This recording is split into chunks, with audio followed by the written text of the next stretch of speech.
The Cedric Maxwell podcast is brought to you by FanDuel, the exclusive wagering partner of the CLNS Media Network.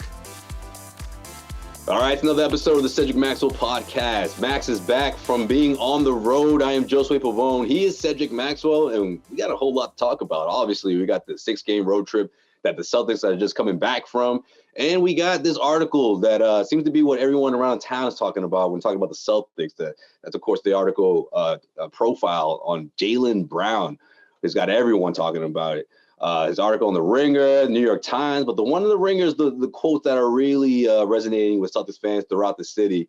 And I can't wait to hear your thoughts on this, Max, because we spoke briefly about this over the phone. I was up to over 2:30 in the morning talking about this with the Celtics post-game show. So it's your turn to weigh in on this. And this episode of the Cedric Maxwell podcast is brought to you by our good friends over at FanDuel. FanDuel, man, listen. Everyone in Massachusetts has been pumped up about this. And look, if you haven't signed up already, you're really missing out, all right? You can come up with some big money, big wins, plenty of earnings available for you at FanDuel.com/Boston. Max, like I said, this Jaylen Brown story is what's got everybody talking, wondering about his future in Boston because they didn't like the answer to his to the question, right? And that was the talking point throughout the day. I feel like, man, flat out asked about his future, and he said, look, I don't know, right? As long as I'm needed, it's up to me. It's not up to me, excuse me. He told Logan Murdoch of The Ringer, we'll see how they feel about me over time, and I feel about them over time. Hopefully, whatever it is, it makes sense, but I will stay where I'm wanted. I will stay where I'm needed and treated correct. That's the quote that got people really speculating about Jalen's future. Max, how do you feel about Jalen's future? Does this change anything? No, not really. I think Jalen is he's very complicated. He's not a one-trick pony at all. I think that if I look at him and think of all his ventures and his businesses and speaking at Harvard and just on and on and on, you don't see that many players at his age do the things he's able to do. Very confident about his game. I think one thing that happens, and this is just me speaking, I played with a superstar in Larry Bird. The thing that is hardest for players to do is sometimes take a back seat. And we know that people have talked about Jason Tatum, but without Jason Tatum without Brown, there's no championship. Without Larry Bird at that time and Cedric Maxwell, there was no championship, multiple championships. Right. But I think what you have to do as a player, you just check your ego at the desk. And I've said this before, and I got a chance to talk to one of the beat writers, not one of ours, but one of the guys. He came up to me and said, Max, Jalen was upset about that article. And all I did was write the words that he said. And he said, and he was even more so upset when it came to free agency. So I think that Jalen, to a degree, feels like people are picking on him, kind of like Charlie Brown. But at the end of the day, he's going to be the guy who's going to make that decision about his future.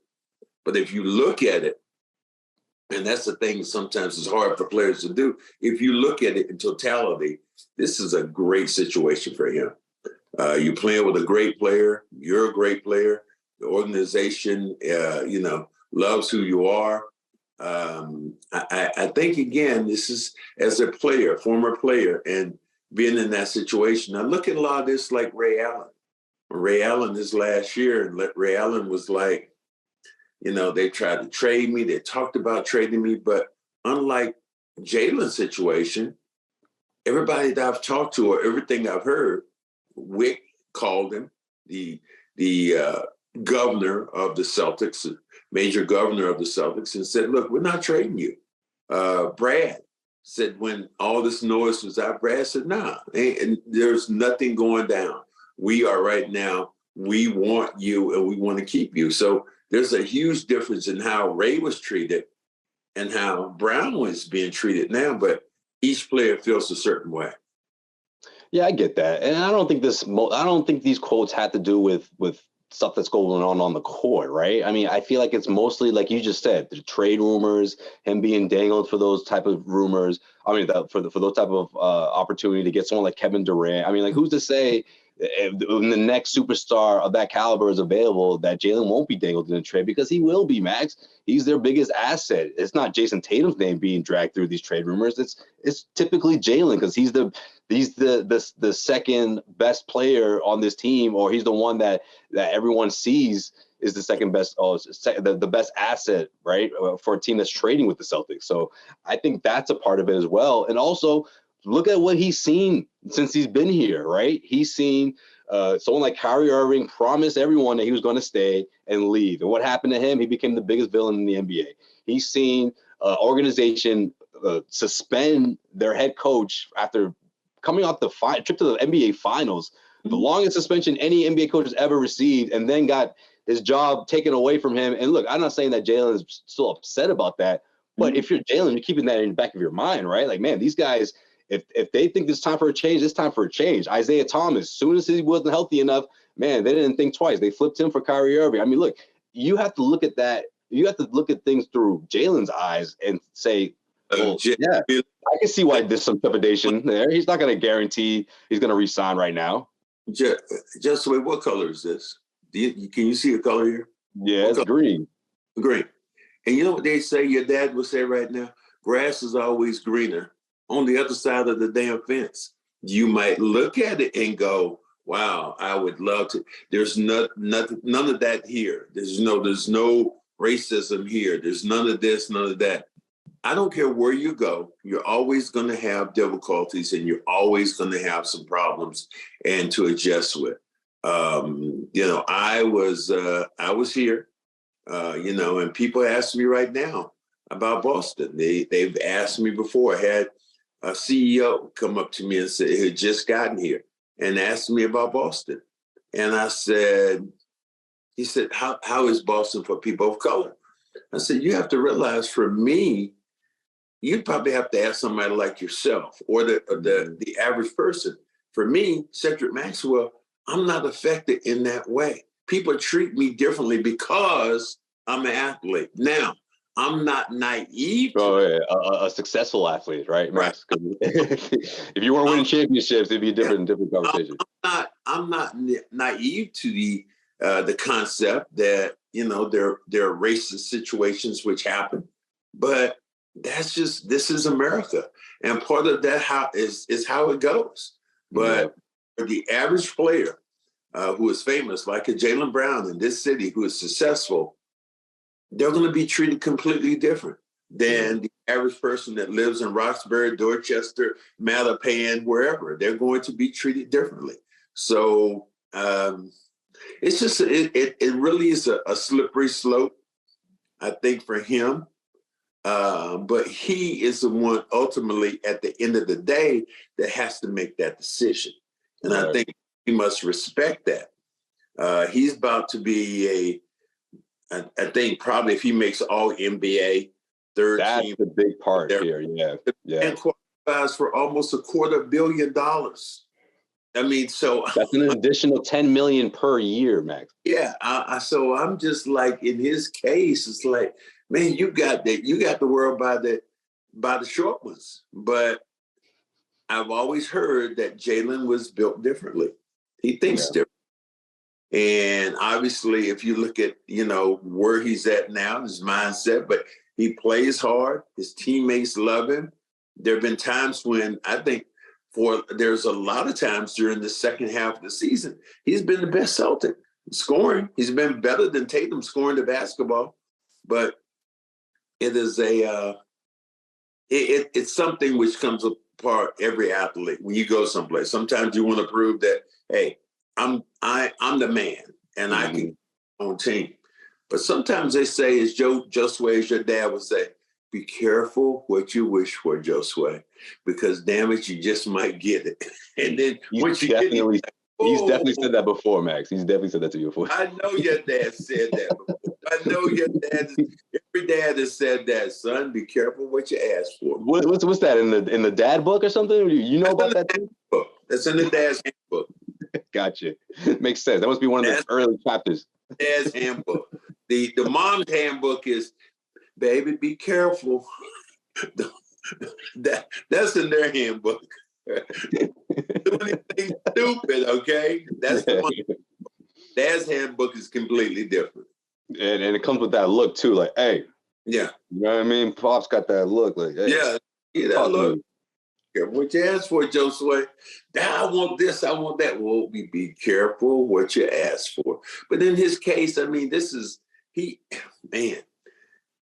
I guess he has so many things going for him. And I think that the average fan would be, the average person, 99% of the people in the world would love to be in his shoes as Jaylen Brown, the superstar, dating people, what you read about and hanging out and making tons of money. But I think, again, Jaylen has always been built a little different. And if you says, and you look at, even if you look at him sometimes, there's not, like Tatum gives you this laughter. Jaylen always, he's optimistic.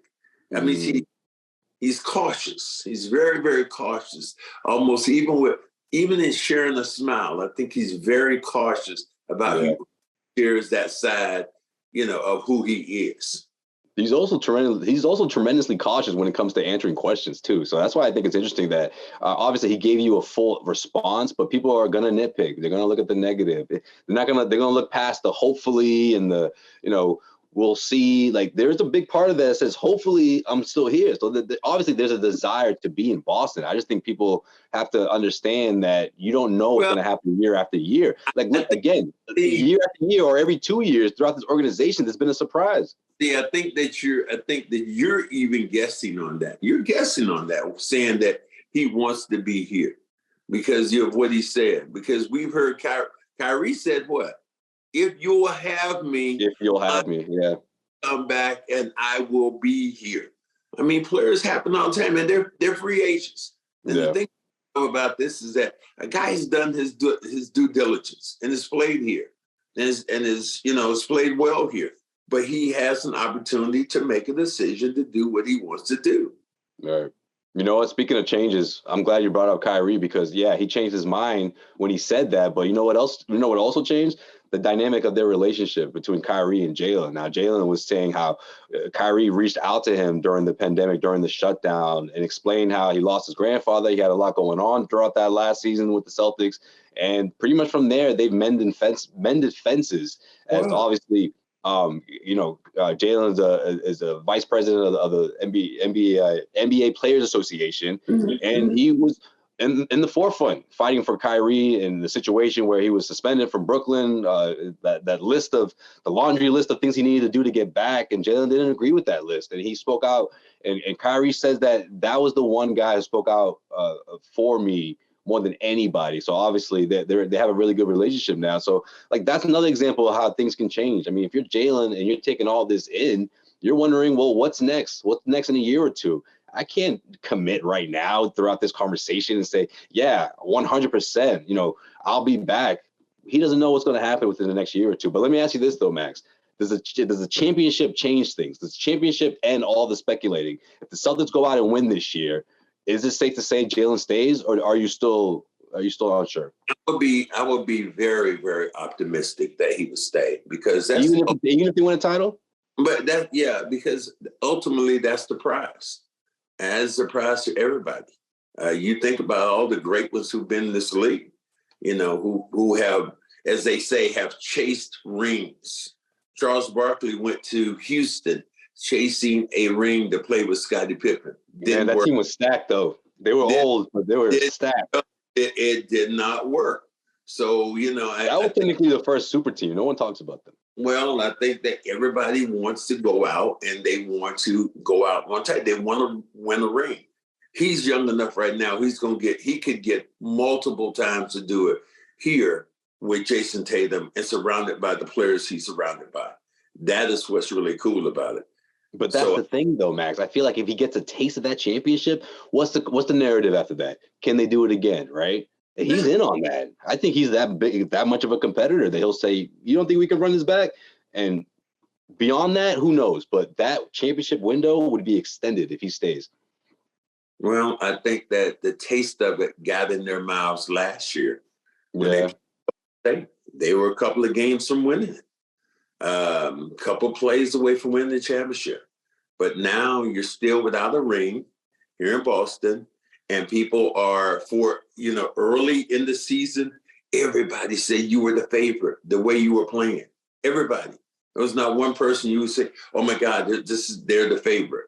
But now you hear whispers like, hey, I'm not really sure. I don't know how, because it's now people are starting to nitpick. And think about Jason Tatum's second half of his year. It hasn't been as good as Jason Tatum was in the first half.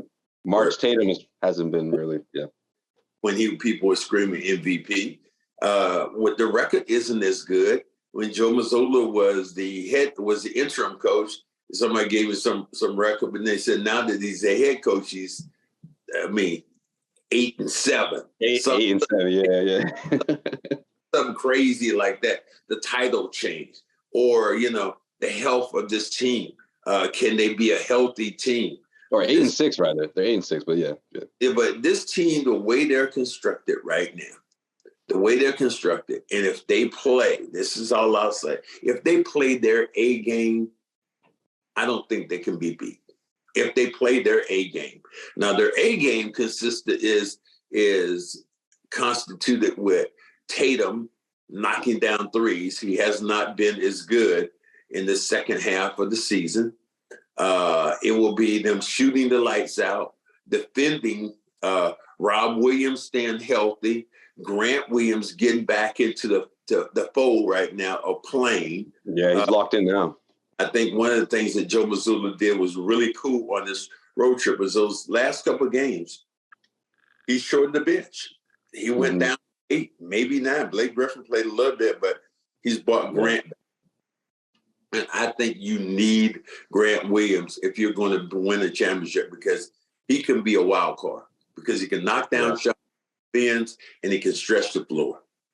You'll definitely need him in that Milwaukee Bucks matchup for sure, man. He was huge last season, and even if they face Miami, I mean, you can look at a couple of those series last season and say, Grant really did even things out in the sense of being an anchor for that second unit, and now they're even better, right, compared to the team that made it last year. If you have Brogdon playing well, Derek White playing well, Marcus Smart playing well, Horford having a good year. Tatum was on an MVP role. Brown an all-star. So you got 2 young dynamic wings that can score the basketball like nobody's business in this league. And it's going to boil down to if they're healthy and if they defend and if they knock down shots. If they knock down shots, I don't see Milwaukee beating them. I don't see any team beating them if they're able to knock down their shots, and they have great 3-point shooters and the way they defend. And Rob Williams is a key because he has to play 30 minutes a night and consistently come up with double rebounds and a couple of block shots. The second half of this quote, I thought of you from Jalen. This is what he said. He goes, if it's your whole career, it's your whole career. If it's not, it's not. Some of the greatest players of all time haven't finished with their organization. Michael Jordan retired a Wizard. As much as we like it here and enjoy being here, you see where life takes you. You see how the progress goes. All you do is really focus on what's in front of you right now, to be honest. But I don't really know or want to answer that question because that type of stuff makes Celtics fans speculate and go crazy. Well, too late, Jalen. That's what happened yesterday. The entire fan base has been talking about you and your future for the last 24 to 40 hours. Well, he is right in that respect. Most guys during their careers have not been with the same team. You hated those Wizards year, though. You always tell me that. I did. I hate the Wizards years. It wasn't good. But LeBron James, as great as he is, he's played with 4 teams. Played with 4 different teams. Yeah, you couldn't beat the Celtics. They were too tough, The teams, as great as he was, not a lot of people sit there and stay with one team. All right, right now, you think about it. Who's right now favorite right now to stay with one team? You look at it, you say. Maybe Giannis. That's about it. Will Embiid Embiid will always probably be with the Sixers. Dame Lillard ain't going no place because that contract. That's starting to piss me off, man. He needs to get out of there. How you gonna move him? Tell me. How you gonna move? As great as Donovan Mitchell went to another team. Chris Paul has been with multiple teams. I mean, Paul George, Kawhi Leonard. You can go down the list. Maybe, hey, about Steph Curry. Steph Curry be with the same team. Yeah, I would say Steph and Giannis are my two locks. They trade. You think that his running partner will be with the same team, Michael Thompson's son? Do you think he Klay Thompson? Yeah, maybe not. So you're saying, maybe a half a dozen, maybe a dozen guys who are probably going to stay with the same team for their entire career. But for the most part, he's right. It's interchangeable in this league. And the only quote we got from last night, or from Wednesday night, rather, came from Jay King. Jalen spoke to him briefly. He said, right now, the only thing I want to clarify is that the Celtics need to play better and win games. If I want to say something in the future about the kind of things that have been floating around, I will. But in terms of right now, I like when people hear things from the horse's mouth, and you can see my reaction, my face, and everything, how I feel about what I'm saying. Sometimes those things get lost in translation, So if I feel the need to do so, I will. I keep constant communication with my teammates and my organization, and we've got to have everybody on board if we want to do what we say we're going to do. So right now, I'm focused on that. Okay, how about you know what I'm doing right now? Trying to change my screen. Nope. Turning the damn heat down. That's what I'm doing. That's what if you ever have, you got an oven there, you got gas, you got electric, what you do? Food's cooking too high, what do? You got to turn down, man. It's too much. Let me turn that shit down. Put that shit on simmer. So that's what he's doing. I mean, I don't think that he meant to open up a keg here. I don't think he meant to, Yeah, he did though. But all of a sudden, you see what happens as a player in this league when you say anything or do anything. People are going to start speculating on, where, what, how, what you're going to do. So, this is self-inflicted. This is a self-inflicted. I love how he says things flowing out there. I'm like, what you mean? Those are your quotes, man. That came out of you. What do you? What? Our guy Nick Josue. I loved it one time. I said, Nick. I wonder what he thinks about this. Yeah, I asked him. I said, Nick, you and I are gonna have to sit down and talk about, terms of my contract with you doing the podcast next year. He's like, the hell we will. We gonna do that. So I think that in that way, I think that he opened up a door. And here's the thing about it. He's going to be haunted with that until he signs another contract with the Celtics or does whatever. Because people are speculate. Even if you win the championship, I guarantee if he wins the championship, the next thing out of his mouth, next thing out of somebody's mouth is going, so are you committed now to stay since you won the championship? You cannot open up a can of worms and expect for those worms not to crawl out someplace. You can't. And that is self-inflicted on his side. But I heard what KG said to him. KG was saying, man, you need to stay here. He said, because you and Jalen, you guys have something special. And KG would know probably more than anybody, because think about when he had Stephon Marbury. Like those two dynamic guys could have maybe ruled the West for a while, but there was still says that. He still says that, Max. There was some conflicts. Kevin Garnett got paid all this money. Steph wanted Stephon. He wanted to be on the same page. They couldn't pay him, and there becomes some strife, and they end up eventually having to trade Stephon Marbury. So I think that if Jalen looks back on history, and he's a history buff, look at the great players and see what they did, and look at some of the movement, and look what caused teams to splinter off or for them to go elsewhere.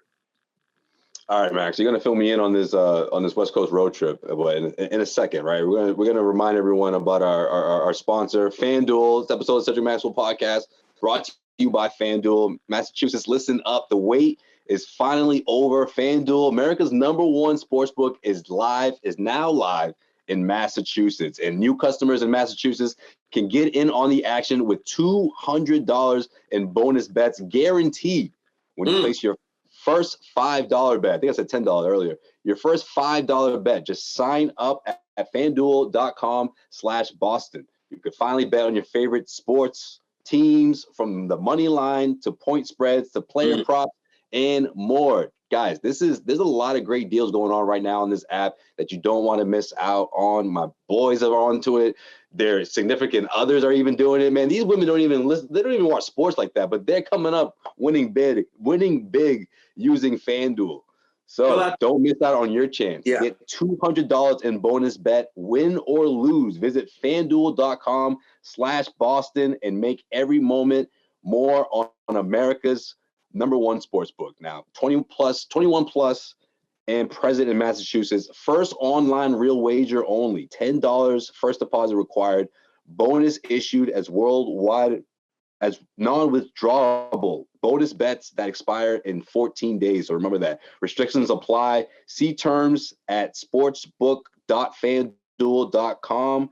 Gambling problem? Hope is here. Gambling helpline ma.org or call 800-327-5050 for 24/7 support.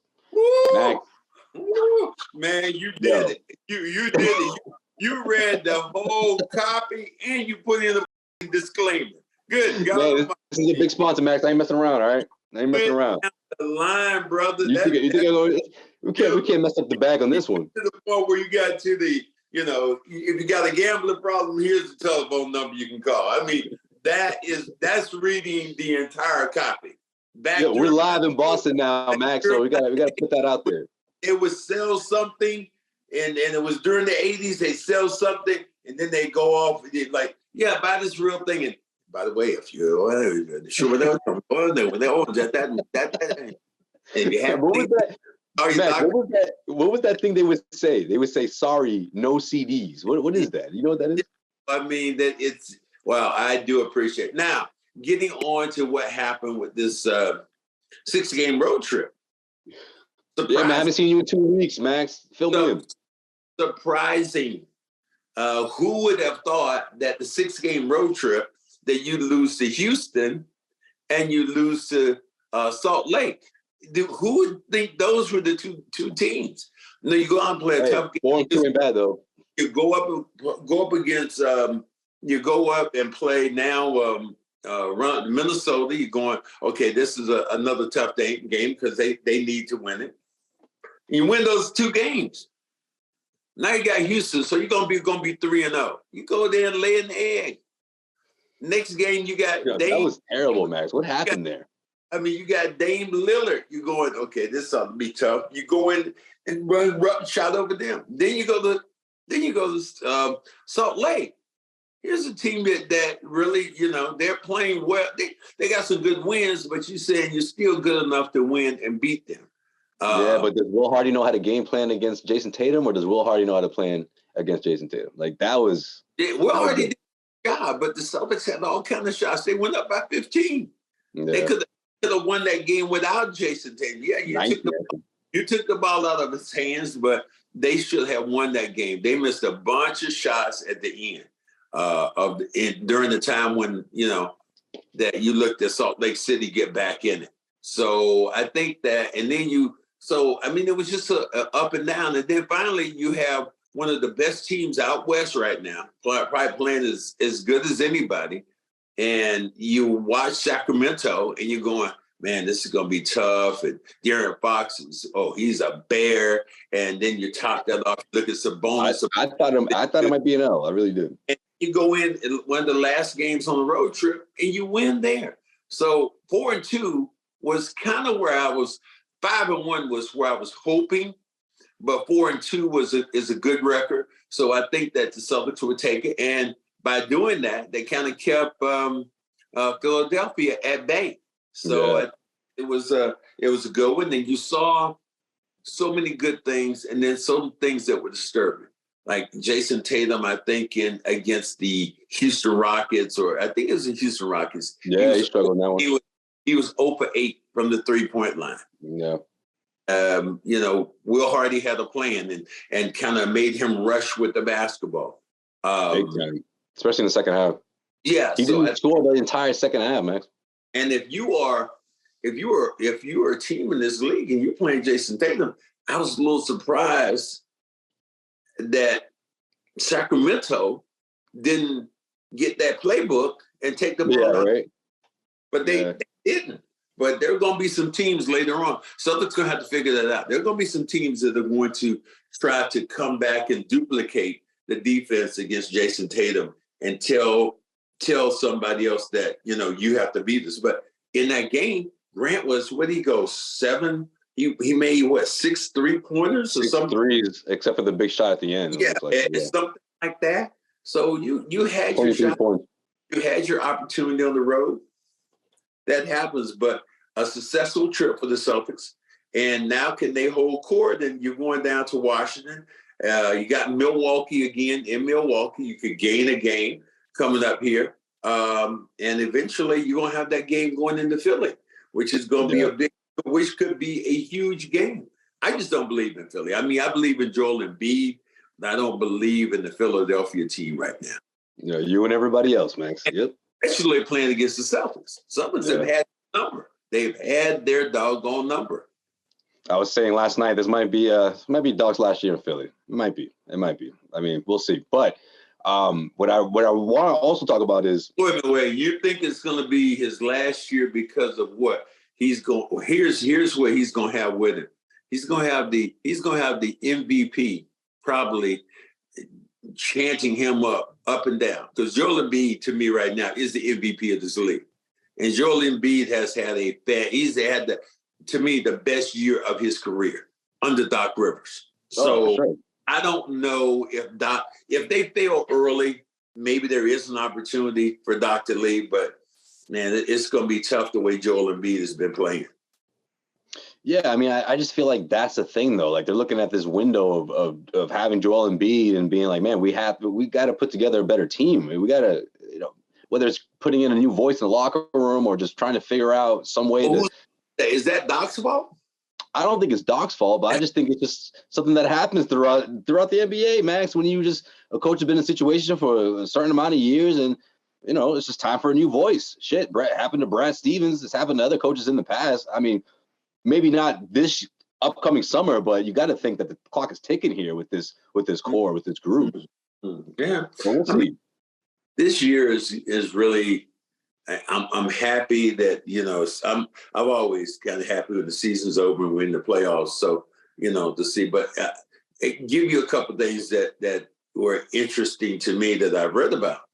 I was reading about Dylan Brooks of Memphis. How much money do you think he's been fined this year? How much money? Oh, man. Top of your head. How much you think he's been fined? 120,000? $250,000. and they let me give you. I almost said 200, but I was like, that's too much. Let me give you his quote. He said, "That ain't nothing but paper."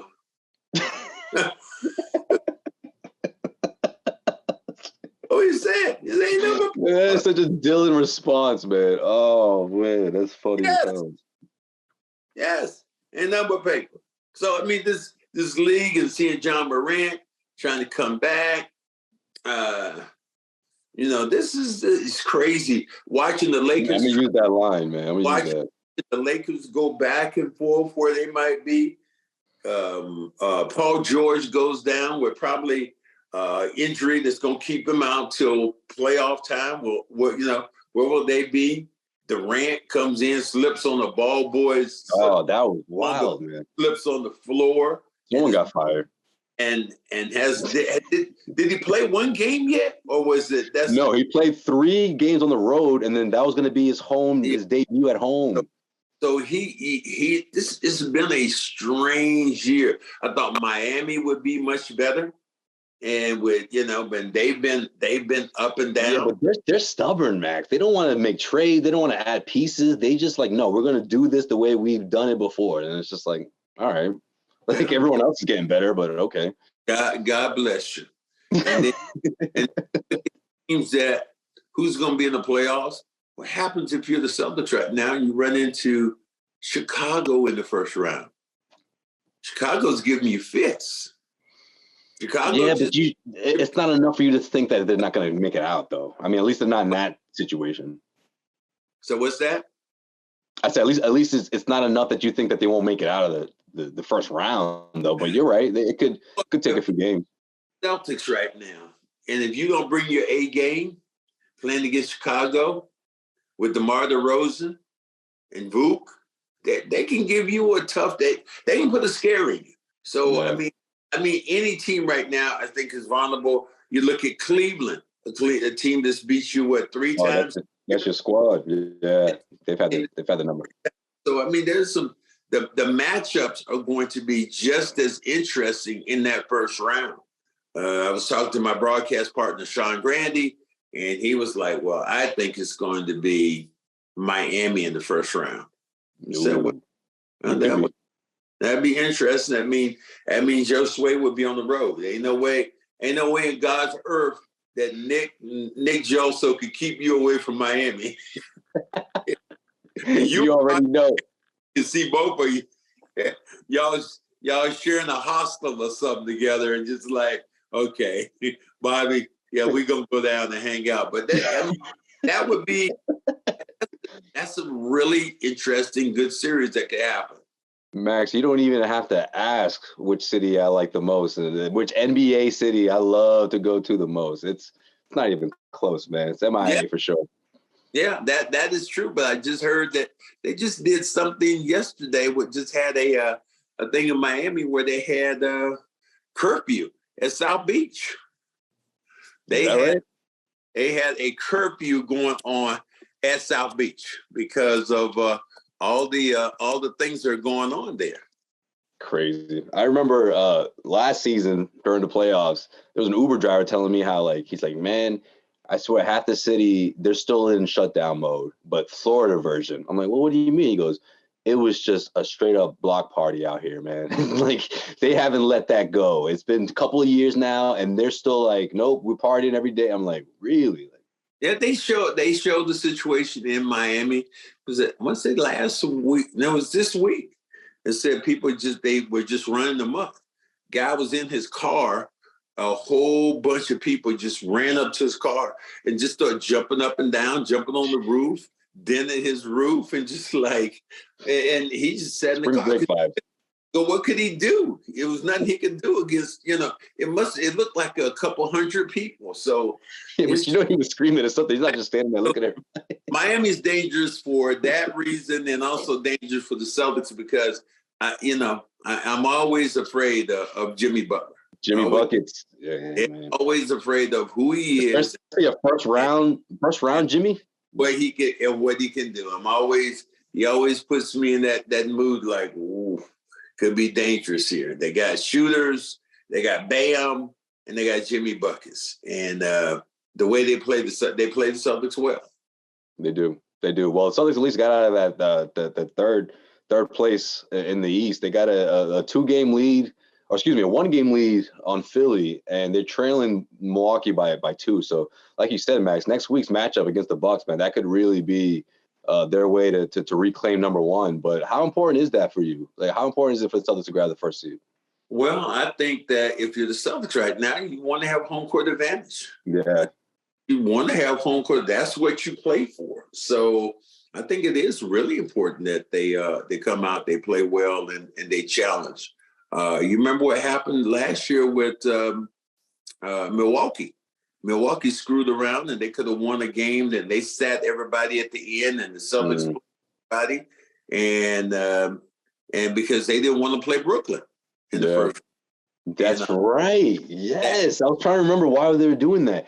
That was the game. Everyone avoid Brooklyn. Yeah.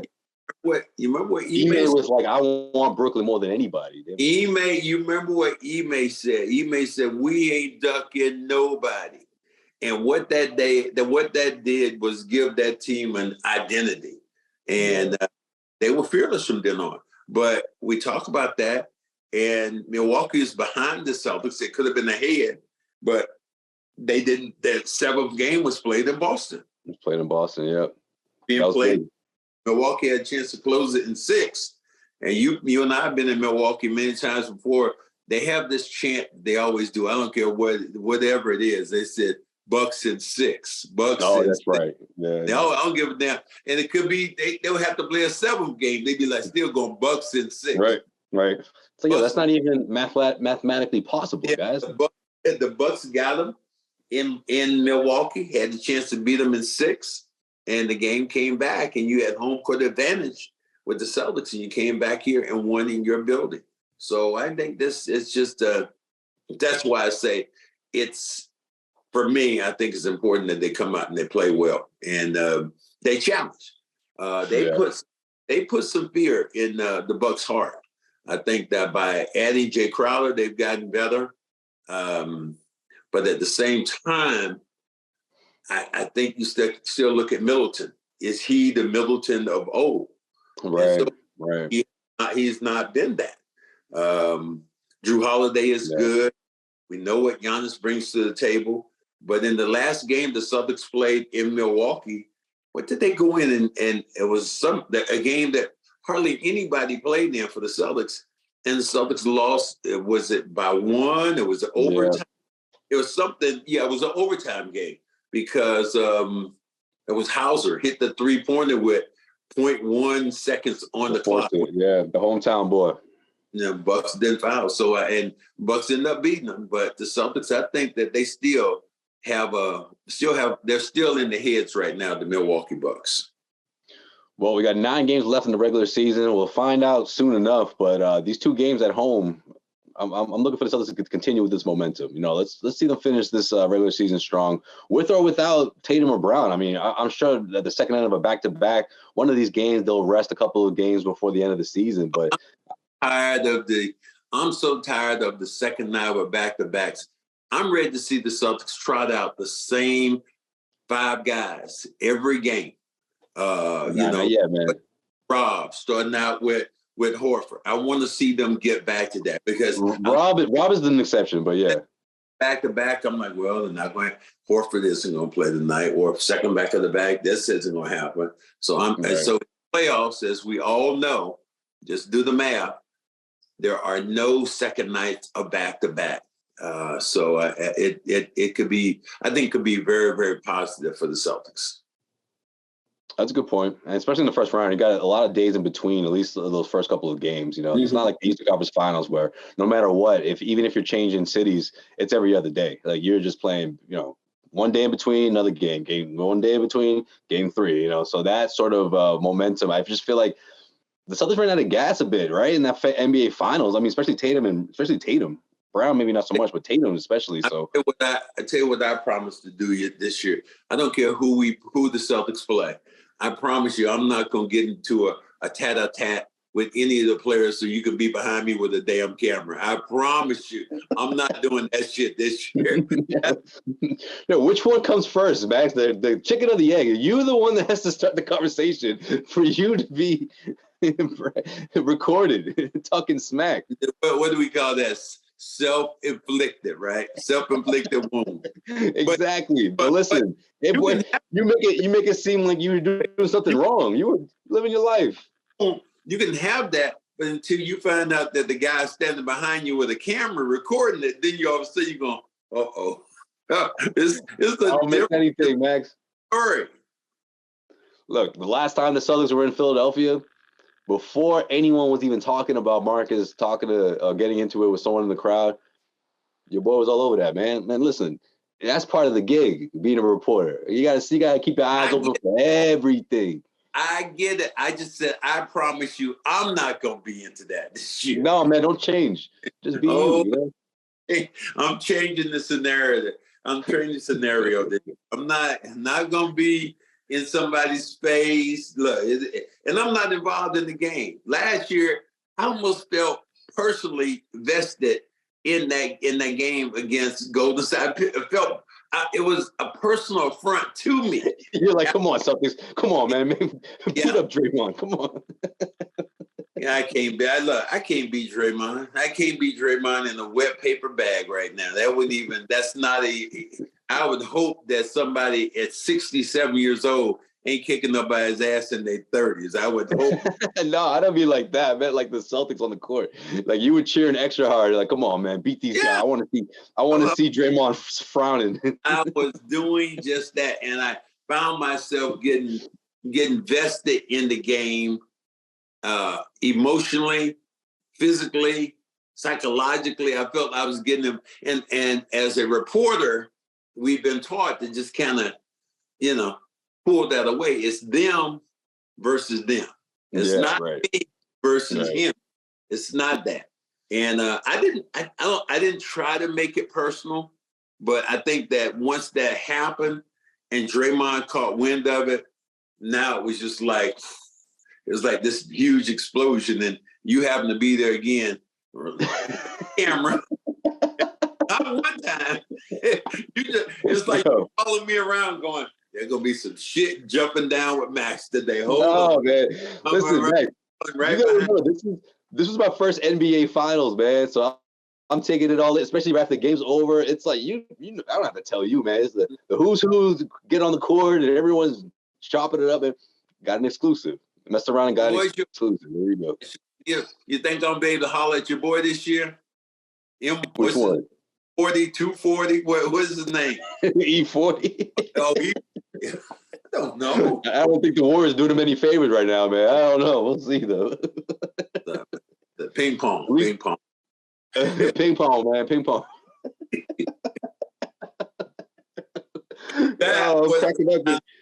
There. I'm like, yo, he man. He didn't even say E40. He introduced himself as, what's his name, Earl or something? Oh, man, I was dying. Himself as E40. I'm like, oh, okay. Oh, did he? You man, ping pong. That's what he said, ping pong. I was like, damn, that must be some street stuff. I had never heard nobody ever say that to anybody. Never. No, that's a West Coast thing. Maybe, I don't know. That might be an E40 thing, to be honest with you. E40, your boy. Yes, and then you had the nerve to ask me, yo, Max, you ain't never heard of E40 before? I'm like, because I knew the answer to that question. That's why. Where am I going to hear about fucking E40? I don't know that. You know what? I don't know rap music. I don't know I did not know that. I don't know anything. My thing with rappers is I have like a pretty much an old school Eminem, Dr. Dre, Snoop. The household names. Yeah, the household names. After that, I don't even know if one of the Migos came in here, I wouldn't know who he was. Or who's the guy who's hanging around Bob Kraft all the time? What's his name? Oh, Meek Mill. He's from Philly. I don't know damn me. I don't know. I don't have one of those on my playlist. No. He was walking in the hallway with Kevin Hart the last time the Sixers and Celtics went at it in the playoffs. Yeah. Yeah, that's not my thing, brother. I'm not one of these people that know it. There was an interesting thing that did happen, though, while we were actually in Atlanta at the hotel. After the game, I came back, and I just happened to walk in the bar, and all of a sudden this guy, hey, boy, what's going on? I was like, who the hell? And grabbed my hand. I happened to look. It was your boy, Charles Barkley. Charles Barkley. Wow. Chuck. In the bar, man, this is one of the best right hands who ever did in the NBA. This is one of the best who ever did that. I'm like, man, come on. And then he asked me, say, you want to have a drink? I was like, no, just weigh in here. I think I'll go. Oh, man, you didn't have a drink with Chuck? Josue would have been all over that. He would have been like, Max, right now. No. Hold up, Charles. What you got to say to what you got to say to him? What you got to say? Oh. No, man, not at the bar. Get out of here. That's TMZ right there. That is TMZ. Look, you got TMZ beat when it comes to me because you sniff something when it's around me. I don't know if it's some damn smoke coming out of my ass or what. Oh, man. Going, I smell something. I smell what the Rock is cooking. It's like, Okay. You know, it's funny too, man. Gary Payne, his son he's a Warrior again. So, man, if it were ever to happen again, you know who's going to be there. You know, Gary Payne for sure. Gary Payne. I don't think my heart could take it. You know, I don't think my heart could take it. You know, to see Golden State again, because that means they would have to be playing extremely well right now. With Draymond not doing as much and Clay kind of struggling, and you look at Steph, who came back, but he's been hobbled with injuries. It would be almost be a miracle. I mean, you think of that first round game could be. It could be Phoenix and Golden State playing against each other. They can find to get it. Be worth the price of admission. So, all right, Max. Before we wrap up here, last one for me. Speaking of the West, who's your favorite to come out of it? Because Denver's not looking so hot. Phoenix is still waiting for KD to come back. I mean, it's sort of open right now, right? You know, the team that I think that it is open, but the team that I feel like now is going to make that run because he's had so much rest. It's going to be Phoenix. I mean, this is kind of Chris Paul's last hurrah. This is it. Yeah, it's got to be. KD is there. Their starting five is as good as anybody. Obviously, they're going to struggle with their bench, but man, if they get on the road and with KD and Chris Paul and and Devin Booker and DeAndre, those names right now can take you a long way. So when you think about who they are, it's obviously going to be their bench strength. But I like, and just psychologically, I like Phoenix coming out of the West.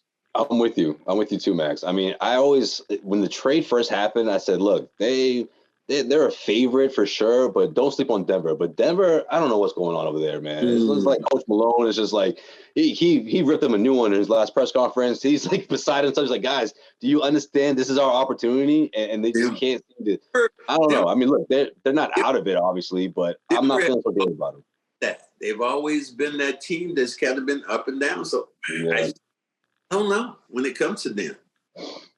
So, I would love a Celtics-Suns finals, man. That'd be fun. You in the desert again with your camera would be worth the fucking price of admission. I'll say that. Some KD content or something. Yeah, Booker's on one right now, man. That's the thing, here, right? Booker knows, like, man, I got KD on my side. He scored 35 plus points, Max, on like 5 straight games. Like, that's how amped he is with or without KD. He's on one. So if you bring them two together, man, they can cause some problems. But guys, it is always you always make us stronger. And as me and Josue, absolutely, you already know what we're gonna say right now. We keep it on the what? Keep that shit on the 100. That's what we keep it 100. So we trying to tell you. And we want you to mash that like, subscribe button. You only make us stronger. And, do your due diligence, man, with FanDuel, man, and get out and, spend some money with these people. This is a great group. It gives people an opportunity to go out and, bet on all kind of stuff. From who might make the first bucket to who might make the last bucket. I mean, they had a special deal where they were like, bet this for these two teams to both score. Like, that's going to happen, right? Like, those type of easy bets, it's just easy money for you to play with and turn into actual cash being deposited into your account. Like, that's it.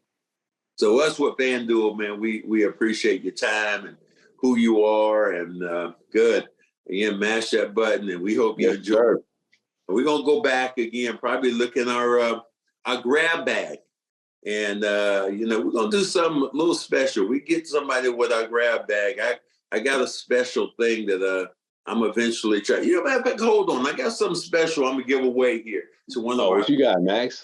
Just hold your horse. Hold your horse. What you got, Max? Oh, there it is. Bad damn. We're going to give a couple of these away to some of our listeners, some of our viewers this year. Let's do it. Special stuff, some special questions.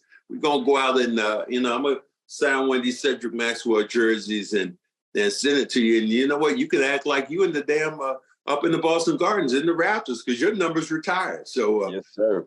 Again, join us, and we appreciate your time. You already know. We'll see you guys next week. Stay tuned and stay tuned for how to win that Cedric Maxwell jersey. Just for watching us, Cedric Maxwell podcast, and of course listening to us on iTunes and wherever else you get your podcast.